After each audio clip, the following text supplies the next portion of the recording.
Hi, everyone. Welcome. My name is Anu Duggal, founding partner at Female Founders Fund. For those of you who aren't familiar, Female Founders Fund is the largest seed stage venture fund investing exclusively in female-founded companies.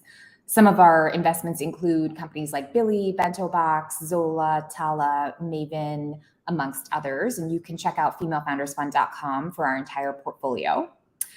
So in the lead up to Climate Week, we're excited to kick off today's virtual panel on female founders building in climate tech, a conversation with three of our newest portfolio founders who are really leading the charge towards building a better and brighter future. Today's talk will feature Eloa of Beyond Aero, Meredith of WATS, Waste Administration and Tracking Software, and Maricel of Compound Foods. We're going to dive into their businesses, where they see the opportunity in the industry, their point of view on the future of climate tech, and much more.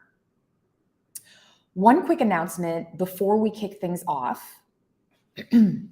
Today's panel is focused on how companies intentionally reverse the devastating effects of climate change. And one of the most recent disasters within the climate change world, as we know, are the Maui wildfires.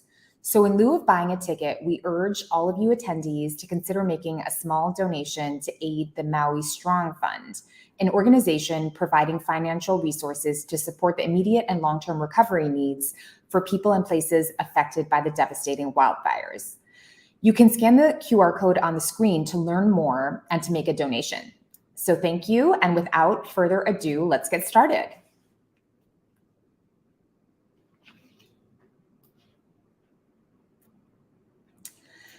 So thank you so much for joining us. Thrilled to have you all here with us today. To kick things off, would love to maybe hear a little bit about all of your backgrounds and an overview of your companies. Meredith, why don't we start with you? Sure. Hey, everybody. Meredith Danberg-Ficarelli. Quick background, I have a master's degree in urban policy and sustainability management from the New School in New York. And in about 2011, I learned about composting and never looked back. So my career is garbage. I'm obsessed with waste. And yeah, I mean, I think generally the opportunity here is just that there's trash everywhere. Every business generates waste and we need to do better. Great, thank you. Eloa? Hey, nice to meet you all. So I'm Eloa, co-founder and CEO of Beyond Aero. We are building a hydrogen electric aircraft. So it's an electric aircraft, but not powered with lithium batteries, but with fuel cells of gas hydrogen. We start with a small aircraft. It's gonna be a 6-seater flying on 1,500 kilometers. So that means large Europe broadly. And today we are 30 in the company. We raised a few rounds and we already built a 2-seater for train, so running on the ground. And I'm happy to discuss how we can make aviation electric in the next few years with you. Amazing, thank you. Maricel. Hi everyone, excited to be here.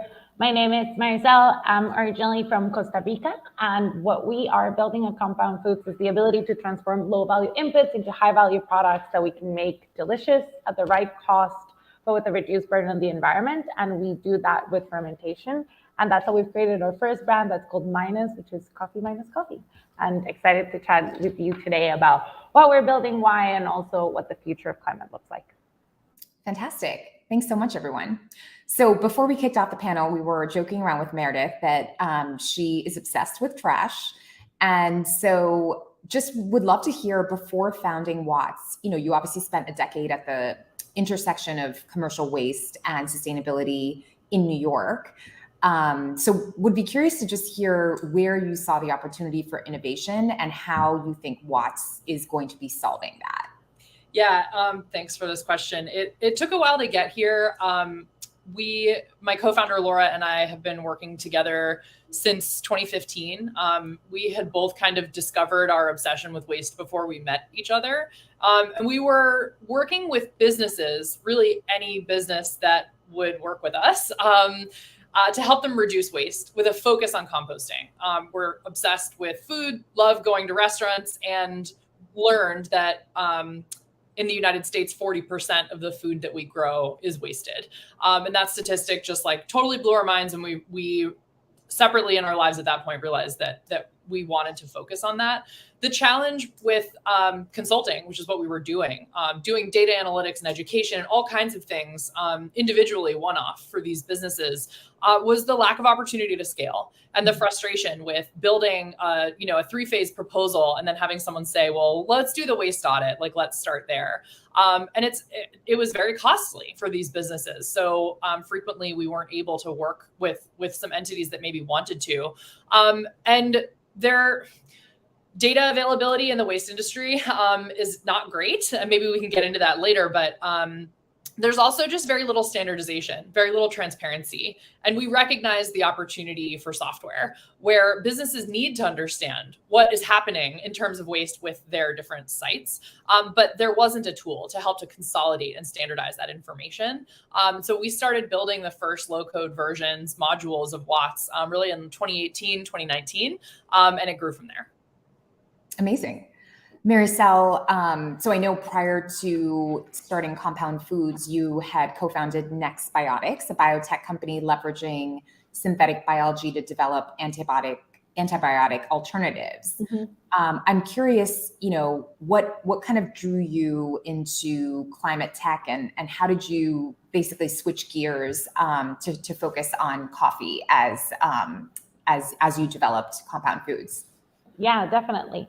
So at Next Biotics, we were working on replacing antibiotics. And because 80% of antibiotics from a volume perspective are actually used in our food chain, given to our animals preventative, I got really, really close to the food industry to understand how do we really make our chickens and how do our pigs grow and what does entail end-to-end that industry. And when you get really close, first for me personally, I decided I didn't want to be a part of that industry. I was a really, really strict vegetarian, mainly for sustainability reasons, but also to understand how inefficient that was, how many steps there are into really growing our protein, and getting so closer to biotech and to synthetic biology to understand that there is a better way that we can do things and reinvent our system instead of trying to improve it by 10%, which is what we're trying to do it, to try to do it 10x better by rethinking how do we make our food. As a good Costa Rican, I love coffee and I'm obsessed with coffee. People say like, make your obsession your profession. And it's like, I drink coffee all the time and I think about it a lot. And I was really, really worried about the future of coffee because the problem is two-sided, right? On the one hand side, it's an incredibly resource-intensive product. We need a lot of water and we create a lot of carbon emissions. It actually ranks 5th on the value chain above poultry, swine, fish, eggs, all these other products that we're already looking for replacements. But on the other hand, climate change is making it harder and harder to grow coffee. So places like Costa Rica, where it used to be 80% of our exports, is now about 3% because it's just no longer economically as feasible to grow and sell coffee because of how hard the pressure is. So I feel like Compound really brought together a lot of different things that I had worked during my career, from understanding how biotech works and working really closely with scientists to doing international development work when I was in university, to coming from a place where, for us in Costa Rica, sustainability is like the way of life. Like 100% of our power comes from renewable sources. To really combine all of that together and rethink the future of an industry that I'm quite passionate about. And I also think that although, protein is totally critical for our nourishment, coffee is as well. It's like the second most consumed beverage in the world. And when we look at the size of it, it's also, I think, really exciting for us, the impact that we can have by providing a solution that people are going to love as much as they love coffee, but do it in a way that's friendlier to the planet. And having tried it, I can vouch, definitely as delicious. So Eloa, you have taken on a huge endeavor with Beyond Aero and really dedicated your life to making aviation electric. I'm just curious, if you were to go back, where did you kind of discover that passion for hydrogen electric aviation, and obviously huge opportunity? How did you decide to take the approach of private planes first and then launching into more commercial planes? Yeah, it's a long question, but absolutely. Well, when I was a kid, I wanted to become an astronaut and then a fighter pilot, and then so I think the passion was here for a few years, and then I did aerospace studies. This is where I've met my co-founder Hugo, And during our studies, we have co-founded together several companies and startups, always doing crazy things. Like, for example, we built a rocket engine in his garden, and different type of, on one time prototyping, and on the other learning the normal processing and safe way to do it. And then we did a master in entrepreneurship. And this is where we've met Valentin, our third co-founder, and he was doing his PhD in electric engine. And so speaking with him, he was explaining how the motor, the electric part of the aircraft, is almost at the end of the certification process, but that there is no aircraft yet. And so by speaking with him, we're like, okay, let's try to build one and see how it can work. And so he built one with a fuel cell, so a hydrogen kind of equivalent of battery. And to make it short, hydrogen allows the aircraft to go 5 times longer with a longer range than lithium batteries. And that's really why hydrogen is interesting in aircraft. So yeah, I'm convinced that it's absolutely a huge challenge for sure, but a huge opportunity. It's a private jet. It's a $30 billion market every year. You have more than 23,000 jets in the world. And one company usually, the order of magnitude is that one company can build about 100 to 200 aircraft per year. So that means that you have a huge room, a huge market to replace all the existing jets. But like I said in the intro, actually, the real vision is to first start with this small aircraft, because actually it's a 6-seater. It's a really small aircraft. It's a 8.6 ton, and it's also a faster certification timeline. That's why this go-to-market is really more interesting as a startup, because with ultra-high net worth individuals, they can also afford a higher price for the first aircraft. The need is strong. Each jet emits 2 tons of CO2 per hour, which is crazy. So you have a strong market need, a great type of clients, and the shorter certification timeline. So that's why it makes sense to start with this fast go-to-market and then scale to bigger aircraft. So Meredith, for those who aren't familiar, can you maybe give a brief overview of the role that waste plays when we think about the circular economy? As you think about defining kind of the total market opportunity, what role does waste play in that for those who are not familiar? Keyword brief there, Anu. Sure. Yeah. Okay. First comment, there is no waste in nature, right? Humans have created the idea of waste, really like within the last 100 years. And during that time, there have been just like massive innovations in materials science. Everybody picks on plastic. Plastic is a revolutionary material. It's amazing. We just don't treat it well.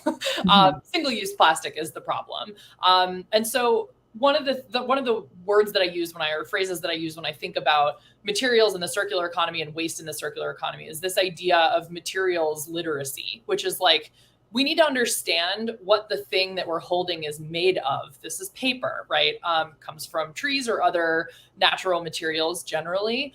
Plastic comes mostly from fossil fuels. So I think that's the role that I think of when I think of how waste plays into the circular economy. It's that waste is made up of materials that all, in theory, have recoverable value.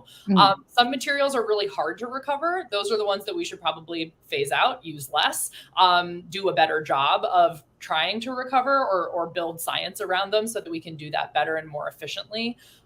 This is where kind of legislation comes into play, and also where public pressure, like literally shame. I know people who will look at someone who's using a straw and be like, why are you using a straw? Bad example. But I think the last thing I'll say is just that in the sense that we think about materials and how they play a part in the circular economy, we also have to think about infrastructure, access to services so that people can actually participate in a circular economy or a more circular regenerative economy, and just the literal availability of that infrastructure. Like, can I compost where I live? Maybe not, because maybe there's no composting facility. So it's not that I don't want to. It's just that I'm not able to unless I literally do it myself. So a lot of intersecting factors there. Yeah. And I think you had also given a great example of in California, I think it was, where, they often lead the way in so many different areas, but just in terms of really pushing legislation to kind of force businesses and end consumers to think more intentionally about waste. Definitely. I mean, I'm sure Eloa has a lot to say about what waste looks like in France. So California might be ahead of the curve from a United States perspective, but we're pretty far behind when you look at it more broadly. Yeah, no, for sure. So Maricel, there's obviously a lot of work that's gone into developing a product that can rival, the coffee bean. I'm curious, how you've obviously spent a lot of time in biotech. I'm curious, what is the science? I'm sure our audience is super curious. How do you create a product that tastes like coffee without a bean? Yeah, for sure.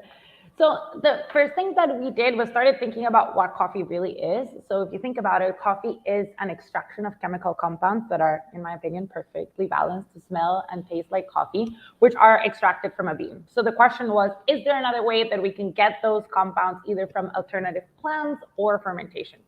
We also learned that by visiting a lot of different coffee farms, that coffee farmers can change the flavor profile. So the same bean, totally different flavor profiles by changing the fermentation process. So what we did is we started by creating an understanding about a molecular level, what makes coffee coffee. And we have a molecular map of what are the compounds that make coffee taste like that, at what rate, at what percentages. And then we also created a huge database of both ingredients where we mapped out their molecular composition, their sensory profile, and their impact, and a large strain of library of strains where we sourced coffee cherries from different places around the world to understand how the different microbial composition leads to different sensory profiles. So what we do is we recreate the coffee cherry, we call it a reconstructed coffee cherry, by looking at ingredients that have the same molecules that a coffee cherry would have, and then put it under a fermentation process. And it's really by combining the same molecules and fermentation that we can get to those flavors. And the goal is right now really to focus on building those databases, making as large as possible, to have really good filters around sourcing what ingredients we're using. So making sure that those ingredients are locally sourced. We try to use upcycled ingredients that have lower water use, that have lower carbon emissions, especially compared to coffee. And then as we grow our databases and develop new products, the dream is that we can come back and map out a single origin coffee, look at the molecular composition and the sensory profile, and with our databases be able to replicate specific flavor profiles. But it all comes from that understanding of what compounds help us develop which sensory profiles. It makes it amazing, exciting, and also really, really difficult that coffee is so different. So when we look at some of the different alternative foods like egg or chicken, you're really trying to make it taste like egg or taste like chicken. Well, probably the coffee that you had this morning might have tasted different than the one you got at a coffee shop yesterday, because there's a really huge variety of flavors. And we see that as an opportunity. And that's why from the beginning, we're building the foundation around being able to develop multiple flavor profiles within the coffee space, and then be able to leverage this understanding of what makes coffee coffee, how do we use plants and fermentation to recreate it, to then go into additional products and new categories in the future. I love it. And, hopefully soon will be available at your local Starbucks as well.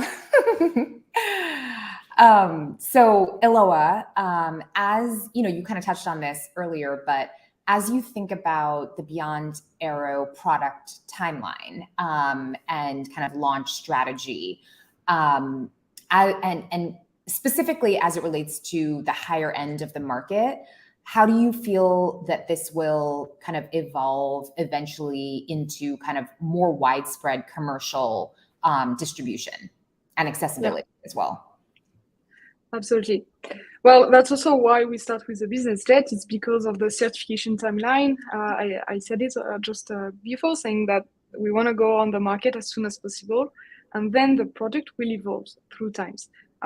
So just to explain, today the technology exists, like the hydrogen tanks, the fuel cell, and the electric engine. We buy them from suppliers.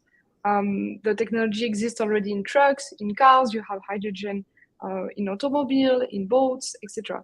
So today the challenge is really to rethink the aircraft architecture around the hydrogen powertrain. That means, what does that mean to build an aircraft made for hydrogen?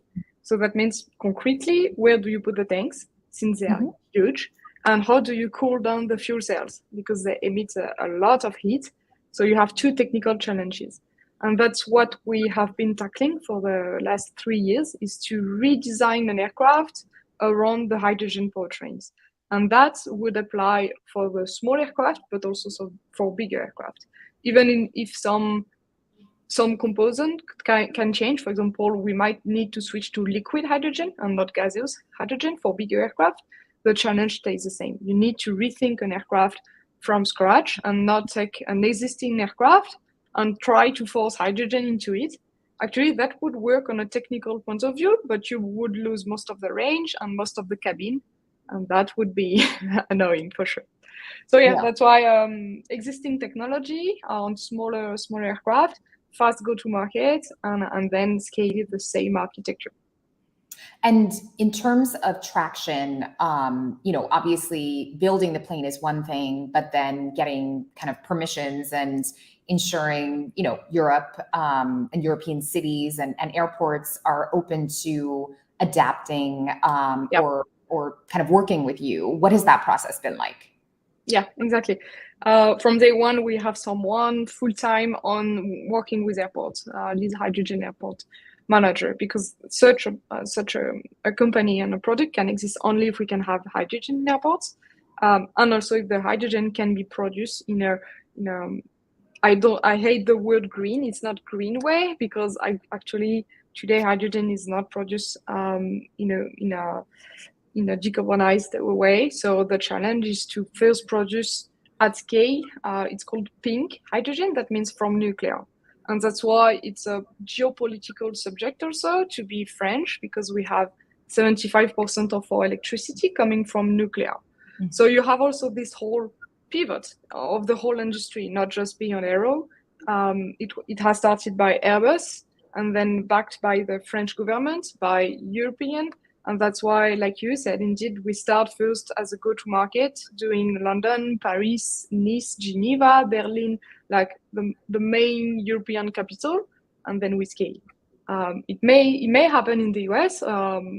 Today is not the plan of the US, but the power that US can really change in 1 or 2 years.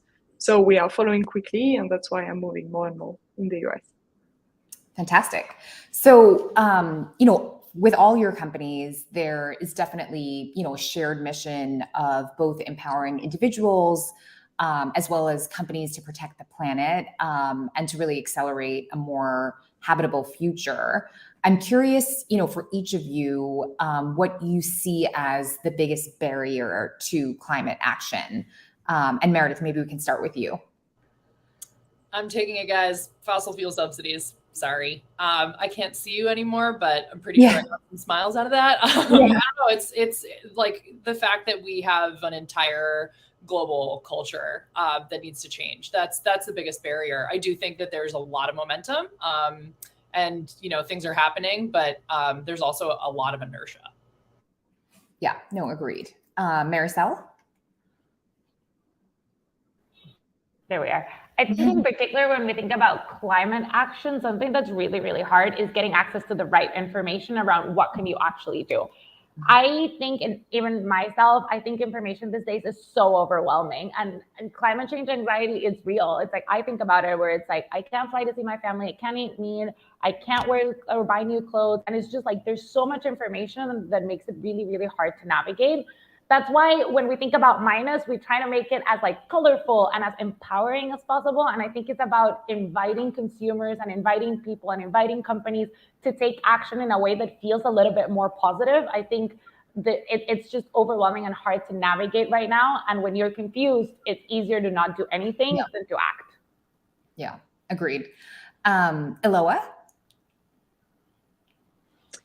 Yeah, I think for me, what is really difficult to pivot and to change is the fact that today our society is based on consumption, on what do the clients want and need. And so if you have a market need, you can build a company and earn money.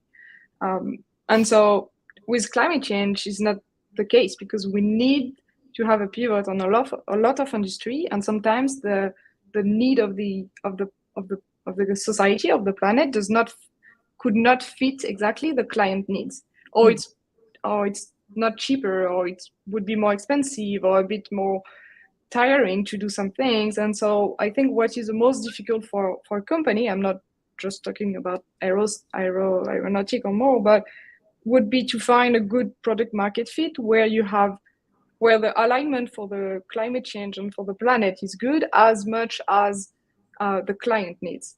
Mm-hmm. And sometimes, and that's why I think governments should really have a role and should have a play in it.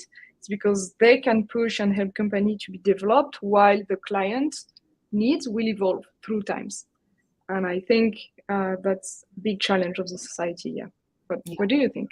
Yeah, no, agreed. I mean, I think, France has obviously, done a good job in that front. I know the French government invested in Beyond Aero. So I think that there just needs to be a lot more awareness and a lot more intentional actions taken from a government standpoint to really drive change. So definitely agree. It's a cycle. Sometimes it's come from the client, sometimes it's government, but yeah. So all of you have obviously raised capital, and I think climate as a category within the investing ecosystem has really kind of taken off over the last, call it year or two, and there's a lot more capital that's gone into startups more generally, and so. Each of you has a business that's very different. We have software solutions, we have, a replacement for coffee and a hydrogen-powered plane. So I'm just curious, how's the fundraising process been for each of you, and what's the investor response been like? I can imagine that if you started these companies, even 5-10 years ago, the response would have been very different. And so, Meredith, maybe we can start with you. Sure. Couple thoughts. I mean, I definitely think investors were responding to what they knew our customers were asking for. And so to your point, Anu, like if it were 5 years ago, I think you're right. It would have been a lot harder for us. Not that it was easy. It was my first time ever trying to fundraise when we just brought in our, we raised a pre-seed and closed it this past spring. Yes, some investors understood what we were talking about. The majority did not. The conversations that I enjoyed the most were where they were just like, whoa, what? Like, or would ask a specific question and I could dive in a little bit. But I think I had plenty of meetings where I could tell there was just a blank face and the person had already written off what we were talking about. And I hope they regret that decision already based on, how much progress we've made already. What about you, Maricel? I was laughing because I was just like, yeah, add them to the list of people you have to prove wrong. Because fundraising is never easy. And I think it's always important too. Definitely, 5 years ago, when also there weren't any other frames of reference of products, in our case, where you're changing the methods of production that had been successful, it's really difficult. So I would say there are now a lot more people open to the conversation, but there also starts to be like this Venn diagram, right? In our case, like food investors versus climate tech investors. And it's really about finding that ideal fit. I would say in our case, people had a general sense of like what we wanted to do, but there was really low awareness around coffee. Where does it come from? How is it made? What is the problem? Like I get a lot of people being like, I source my bean locally from Oakland. And it's just like, no, your beans come from, totally far away. It's not Oakland. So we did have to do a lot of education around the supply chain. So we have to have quite a bit of patience. And the other thing that I thought was interesting is coffee is super emotional. So people are like, not my coffee. So we had very different conversations depending on people's relationship with coffee. Could even be like, I don't want it to go away, or like, don't try to change it. And I definitely wasn't expecting that during the fundraise. Yeah, that's funny. Eloa? Yeah, like I was saying, you really had this pivot in the industry with Airbus and the government. So to be honest, we surfed a bit on the wave, but the challenge is going to be on the next few rounds, I guess, because such a project could be really exciting for a lot of people. But the question of who is really gonna be able to understand the technical challenge and the industrialization process that's gonna be really the tough question. And we went through YC last year, though, so that helps also. One thing that I really like with our strategy is the fact that we can have a lot of clients as investors also. So that's really helping the first fundraising. And right now we're gonna start the next round and even bigger now. So now the question is gonna be who is going to be able to follow us through this few years of certification process. Yeah, exciting to see. And I guess we can go back to you, Eloa. As you think about kind of the biggest changes, call it over the past 3 years, particularly kind of during the pandemic and post-pandemic, as it relates to how the industry of climate tech has evolved, what would be, some of the observations? Yeah, on the fundraising, you mean? No, just generally how the climate tech industry has evolved. Where we were 5 years ago versus where we are today. It's crazy in the good direction. We are still far away. We need to go faster, but it has changed for sure. Because before that, it was really either political. Now it's less political. It should be accepted by anyone, and now it was more, how to say, people very engaged in environment who didn't want to fly in an aircraft because of the pollution. And now today in Europe, it's almost everyone is touched, at least aware of the pollution of an aircraft. So it has changed on a market point of view. It has changed on a government point of view. We explained. On the industrial point of view, first hydrogen was mainly for prototyping, and today it's not only prototyping, it's certifications, the timelines of the authorities. That's a priority for the certification now. So on technical market, financial, you said a lot of climate tech or just climate VCs now. Even generalist VCs are now looking to invest at least somewhere in the climate industry. So it's really a good changement. I can see it, but we still need to go faster and bigger. But starting at least. What about Maricel? What about you? I think a few years ago, we were more thinking about what we can do. And I think a lot of the conversations are now moving into, can we do this at the scale that we needed? And can we do it at the price that we needed to actually build the market? So I feel like the questions are changing. It's more beyond like, how do we solve this problem, to now I think we have a suite of solutions, and it's now thinking through which ones of these ones can we actually efficiently scale with the resources that we have and in the timelines that we need. And I think that's refreshing because it's starting to really, land some ideas and started to be able to paint a better picture of what are the mainstream solutions going to become. That makes sense. And Meredith, thoughts? Yeah, I'm again relatively new to the VC funded space, but what I'll say is that having started trying to fundraise last October, we had plenty of people towards the end of the year who were like, "Wow, terrible timing! Terrible timing!" And it's like, duh, planet Earth doesn't care. The planet's going to be fine. Civilization won't. Up to you if you want to focus on this or not. I think I'll just be brief. It's not my quote, but all finance needs to be climate finance, right? In the direction where we're headed, every job is a climate job. Every business is a climate business, and every mission, every vision, all of the work is going to be heading in this direction, doing things that help humanity to continue to exist on the planet. And if someone denies that, that's fine. Everyone else is going to still be moving in that direction. So I know that that's a really broad long-term vision. It doesn't speak to the today, but I think the momentum there is picking up. Yeah, no, I would agree, definitely. So, obviously being in this space, you're obviously very passionate about your own businesses. But I have to ask, as you look around and look at other founders that are building within sustainability, I'm curious, what are other spaces or even other companies that inspire you or, that you're kind of watching? Eloa, do you want to? Yeah, it was funny because when I was thinking about that before meeting you, I was thinking about the food industry and the waste industry. So I'm biased today, but for sure that's two big, huge challenge also, even bigger than the aviation industry. But to complete, I would say also the fashion and all the textile.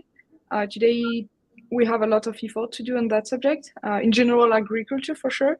So, but food, textile, and waste. Yeah, makes sense. Maricel?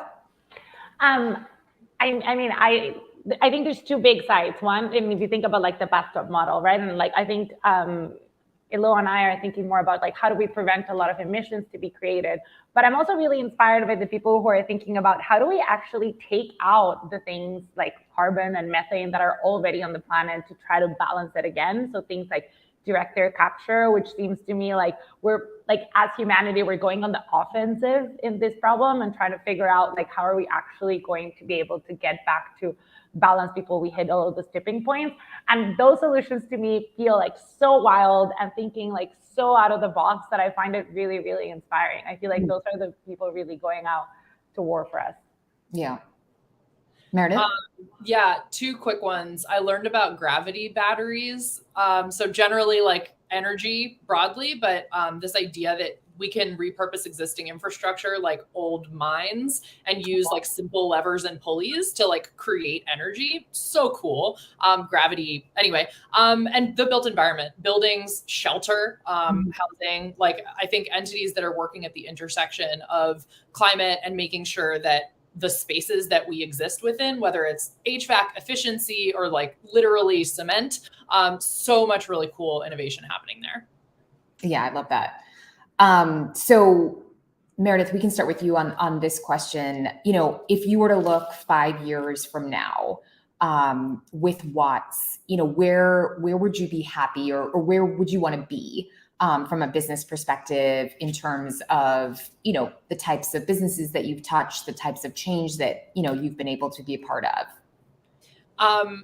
World domination. I think partnerships are a big part of our vision.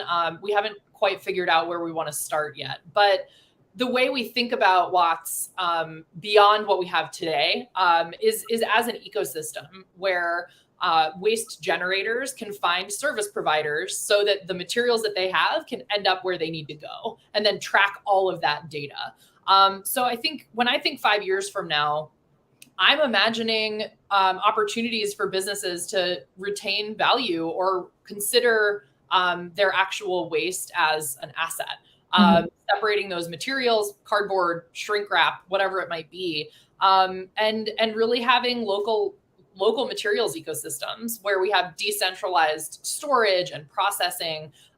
This might all seem really far-fetched, but it happens today. Micro scale collection movement already happens. And we are already in cities across the world reconsidering how we use public space, parking spots, or whatever it is for alternative uses. And I think waste is one of those next frontiers. Maricel, what about you? Similar on the world domination front. But in particular, I think about having a huge portfolio of products where we're looking at coffee in different formats, but also different flavors of formats of coffee and going into new categories. I think that for us is really important. The way I imagine it is if you look at the supply of coffee, it's normally per country. And the goal is that minus will become a segment of it. And I think the role that I'm hoping we can play in this ecosystem is to give a consumers a choice that is easy because it's a delicious product, it's priced right, it's a fun brand that you want to support, and it's better for the planet, and really challenge this current thinking that we need to make these huge sacrifices to make decisions that are better for the planet and better for us, and offer something that, you know, you can really have it all, where it's like it's good and it's better for the planet and we're going in that direction. And I think with that, we can open up minds to really try a lot of different products that are made in a different way without having to sacrifice the things that you love. What about you, Eloa? 5 years would be first test flight validated, almost at the end of the certification. It's difficult to have a final date of delivery of the aircraft because a part of the certification on hydrogen does not exist yet. So we are co-writing them with the authorities. But about 5 years would be the right timing. But hopefully on not the product but more the ecosystem side, we could try to continue to change the mindset of a lot of people and change the law. Because today you don't have any law on electric aircraft, so that's really important for us also to co-develop the infrastructure, like you said, the law, the clients, and the project for sure. Yeah. So, you know, all of you are, you know, obviously founders, and I know we have a bunch of founders in the audience as well today.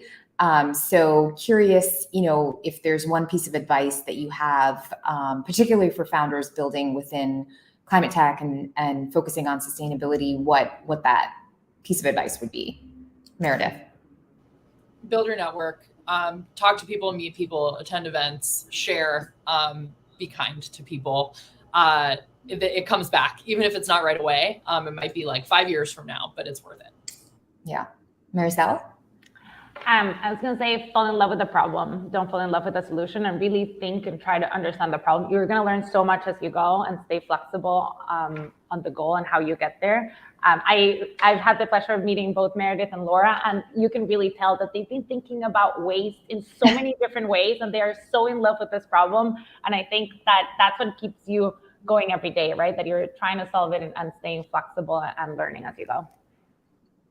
Eloa? Yeah, I join you on that, Maricel, especially, I don't remember who, but someone told me you have the product market fit, that it's the heart of the company, but you also have the founder product fit, because we are dedicated our lives, and we talked about 5, 10, 15 years doing that. So you need to find the right market needs, in line with the right planet needs. And for me, that's really the key. We've talked about that first. And once this is really, you have to be obsessed with that. How can you build a sustainable company in line with where we should go and where the company can grow on a profitability side, for sure. So you need to find them both, and then be in love with what you do, founders product fit.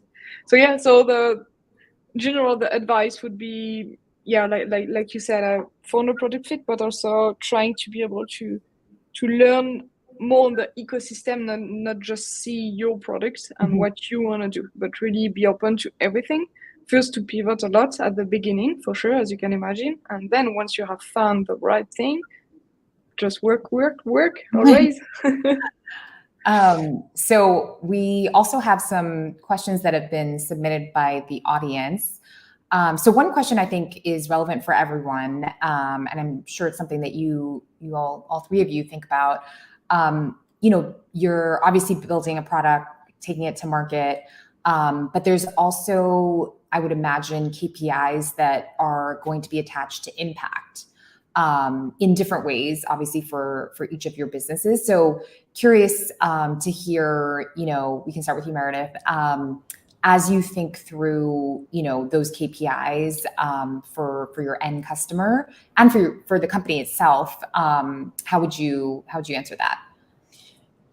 Yeah, it's funny that Eloa mentioned like having to build legislation in order to make the future of their company a reality. I think of that similarly with this question. A lot of companies don't think about waste at all. So, on our end, we're tracking users, we're tracking conversations, we're tracking product development, all kinds of things internally. But when it comes to our customers, there's still, again, we're relatively early. There's still a bit of customization happening. For them, it's likely going to be cost savings, waste streams added, total waste diverted. But it's also going to be engagement with the platform. How many new users are added, how many data points are collected, whether they're entering infrastructure. So, and that's going to evolve over time as the companies that we work with have an increasing complexity in terms of how they think about the problem. Makes sense. What about you, Maricel? So for us, we do a life cycle analysis on our product, and those are the KPIs that we track. So we look at how many greenhouse gases we're reducing, how much water we're saving, and then we also look at percentage of ingredients that are upcycled and percentage of ingredients that are locally sourced. And we look at that in each one of our products as well as our ingredients, and we're constantly tracking how much, burden can we reduce from the environment with our product. That's great. Eloa? Yeah, kind of the same. I would say two things inside of the company. First, we need to recruit people who believes not just in aerospace, but who are really aligned in what we need to do for the planet, who are engaged, and that's really what we are focused on these days. But the culture of the company and the whole small acts can have bigger effect later. So you talked about waste, but all of the daily things that you can do in the company We are doing some games about that. We have a full-time person dedicated on that subject also. So we are doing some games to play, to collect some points, to do teams who can earn points, who can, to make it more a gamification subject. So that's one part of inside of the company. And then you have for sure the product itself. So we are starting a life cycle assessment of the product, but since most of the materials are not sourced yet, it's more difficult. So we are more doing hypotheses of what could be okay to do, what is not okay to take. And then, like we discussed before, can we have green hydrogen, pink hydrogen from France? That's also on the process. So inside the company, small acts, and then scale on. We were thinking also looking at the B Corps criteria to say, okay, what can we be an example of what we want to change? Yep. So we have a question from the audience for Meredith. How are you thinking about long-term differentiation as a software company? I think this is Ananya from Insights asking, she's saying she loves what you're doing to increase visibility and offer cost savings to companies. But as data becomes more open source and accessible, how does your analysis, how will that be positioned compared to some of the existing solutions? Sure. I think what I've been hearing and in speaking with customers where I still feel like we have a leg up or whatever metaphor you want to use, is in digitizing our knowledge, digitizing our experience, which is based in New York City, working with all kinds of businesses, but applicable elsewhere. Waste in New York is really challenging. It is this idea of a recommendations engine, taking what we know and automating the process, using the data that is available to deliver action plans to businesses that can then essentially be targeted to different stakeholders, different waste streams, different outcomes, whether it's a carbon outcome or a cost savings outcome or an infrastructure outcome. So that those businesses can have a centralized resource that can help them understand what steps to take to get where, how much opportunity might exist. And when it comes to waste, the world is rapidly changing in terms of what materials are made of, how materials are legislated, how municipalities are thinking about infrastructure. And so these things are changing constantly. And that leaves it up to currently it's up to every business to figure out how to comply, what to do. And so, we see ourselves building a pretty solid space here in this kind of ecosystem environment. Awesome. So we're going to end with a question that I think we've brought up, but I think I'm very curious to hear all of your answers to this one. So as individuals, Maricel, you brought this point up. It's very confusing. There's so much information being kind of thrown at you that it can just be overwhelming, and I think many of us are reluctant to take any action at all. And so, from your point of view, do you have any advice for what we as individuals can do, on a daily basis, or any one action we can take on a yearly basis that you think will really move the needle? Maricel, maybe we can start with you. Yeah, it's definitely really, really hard, but I guess my approach is like, I just try to think about taking care of the planet in a way that's a little bit more loving and a little bit less through the anxiety of what's going to happen. It's just like, we are so incredibly lucky to live in this planet. There's nowhere like this place in and we don't know where is the other planet Earth. So just like thinking about how do you love the planet the best way, and then making those choices within every single time that you can, what you're buying, when you're thinking about your clothes. Like, I'll give you a really quick example. Last week, we hosted a clothing exchange where I invited like 15 amazing women, and we all brought clothes that we don't want to wear anymore. And we ended up with better clothes, cleaned up our closet, and didn't need to spend $1. So I think it's ways about how you can make it fun and exciting and loving to the people around you and to the planet, so that it doesn't become overwhelming, but that you know that you always have a choice. Eloa? Well, it's a good question, and actually we asked ourselves, what can we do today? And the newcomers in the company, we are doing that with each one. What can you start, and what are the basics to learn. So we have started an onboarding page with all of the resources. And so we ask this question: which are the right books to read, who to listen to, what are the right reflexes to have. And so the first thing that we advise to everyone is to simply do your carbon footprint first. Take the form online. You have a lot of good one. If you can, take the one from the legal aspect entity. Some are doing with weird things, but and start by doing simply your carbon footprint, just to understand, okay, where do you stand and what are your most emitting subjects in your daily life during your year, the whole year. You're gonna see, okay, this is my way of my food, my textile industry, my travels, and you're gonna see how can you react from them.